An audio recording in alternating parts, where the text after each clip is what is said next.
ಬೇಕೇ ಬೇಕು, ನ್ಯಾಯ ಬೇಕು. ಗಾರ್ಮೆಂಟ್ ಪಕ್ಕದಲ್ಲಿ ಯುಜಿಡಿ ಕಾಮಗಾರಿ ನಡೆಸುತ್ತಿರುವ ಪುರಸಭೆ ಅಧಿಕಾರಿಗಳಿಗೆ ಧಿಕ್ಕಾರ. ಮಕ್ಕಳ ಆರೋಗ್ಯ ಗಮನಿಸದೆ ಯುಜಿಡಿ ಕಾಮಗಾರಿ ನಡೆಸುತ್ತಿರುವ ಪುರಸಭೆ ಅಧಿಕಾರಿಗಳಿಗೆ ಧಿಕ್ಕಾರ. ರಸ್ತೆ ಜಾಗ ಶ್ರೀರಂಗಪಟ್ಟಣ ಪುರಸಭೆಗೆ ಹೇಳಿ ಧಿಕ್ಕಾರ, ಪುರಸಭೆ ಆಡಳಿತಾಧಿಕಾರಿಗೆ ಹೇಳಿ ಧಿಕ್ಕಾರ. ಬೇಕೇ ಗ್ರಾಮಸ್ಥರೆಲ್ಲರೂ ನಾವು ಬಂದು ಸೇರಿದ್ದೀವಿ ಇಲ್ಲಿ ಶ್ರೀರಂಗಪಟ್ಟಣ ಪುರಸಭೆ ಮುಂದೆ. ನಾವೀಗ ಆಲ್ರೆಡಿ 2-3 ವಾರದಿಂದ ಪುರಸಭೆಗೆ ಮನವಿನೂ ಕೊಡ್ತಾ ಇದೀವಿ. ಅಲ್ಲಿ ಯುಜಿಡಿ ಕಾಮಗಾರಿ ಏನ್ ಗಾರ್ಮೆಂಟ್ ಪಕ್ಕದಲ್ಲಿ ಮಾಡ್ತಿದ್ದಾರೆ, ನಮ್ಮ ಊರಿಂದ ಅರ್ಧ ಊರಿಂದ ಎಲ್ಲಾನು ಸ್ಟೋರೇಜ್ ಯುಜಿಡಿರು ಅಲ್ಲಿ ಬಂದು ಸ್ಟೋರ್ ಮಾಡ್ಕೊಂಡು ಬೇರೆ ಕಡೆಗೆ ಲಿಫ್ಟ್ ಮಾಡೋದು ಒಂದು ಯಂತ್ರ ಮಾಡ್ತಿದ್ದಾರೆ ಪುರಸಭೆ ವತಿಯಿಂದ.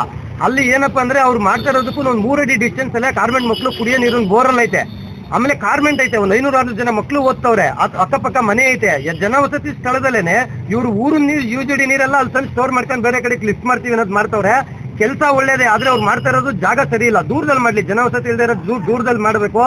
ಮಕ್ಕಳು ಕಾರ್ಮೆಂಟ್ ಅಲ್ಲಿ ಓದ್ತಾರ ಮಕ್ಕಳು ಆರೋಗ್ಯನ ನೋಡ್ಬೇಕು. ಇವರು ಏಕಾಏಕಿ ಇವರೇ ಈ ಪುರಸಭೆ ಅಧಿಕಾರಿ ಇದು ಏನಂದ್ರೆ ನಮ್ನ ಯಾರು ಇಲ್ಲಿ ಶ್ರೀರಂಗಪಟ್ಟಣದಲ್ಲಿ ಕೇಳೋರಿಲ್ಲ, ನಮ್ದೇ ಇದು ಅಂತ ಕೇಳಕ್ ಬಂದ್ರೆ ನಮ್ ಶ್ರೀರಂಗಪಟ್ಟಣ ಪೊಲೀಸ್ನವ್ರ ಕಡೆಯಿಂದ ನಮ್ಗೆ ಫೋನ್ ಮಾಡಿಸಿ ಧಮಕಿ ಹಾಕಿಸ್ತಾರೆ, ಅಲ್ಲಾಗ್ರಿ ಗೌರ್ಮೆಂಟ್ ಕೆಲಸ ವಿರೋಧ ಮಾಡ್ಬೇಡ್ರಿ ಅಂತ.